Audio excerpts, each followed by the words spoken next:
Қарызға ақша бар ма, бере тұрыш, өтініш. Достар, таныстарыңыздан ақша сұраған кезде олардың жауаптары фит барады. Үшінші орын көреміз. Бар ма, жоқ па айтсай? Мә, досым, кеше сұрамадың ба? Кеше сұрағанда беретін еме. Ай, осыда ақша бар ау. Брат, қалай жағдай? Жағдай, несін айтасың, брат? Вообще бычыт болады жағдай. Кеше біреудің мәжілесін ақшыда кеп кеттім бар ғой. Өзім мәжілем бычыт, оның мәжілесі бычыт.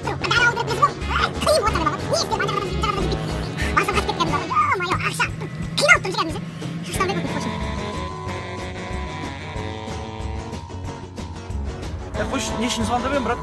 Жай, сол өзім. Брат, ақша жоқ деп отыр едің ғой сен? Ақша жоқ деп отыр едің. Мына байғыз алып тұрды, сыпырғыстыр. Ақша алып берем. Қанша дейді саған? Жыла, жаным ау жыла, жылап тұр.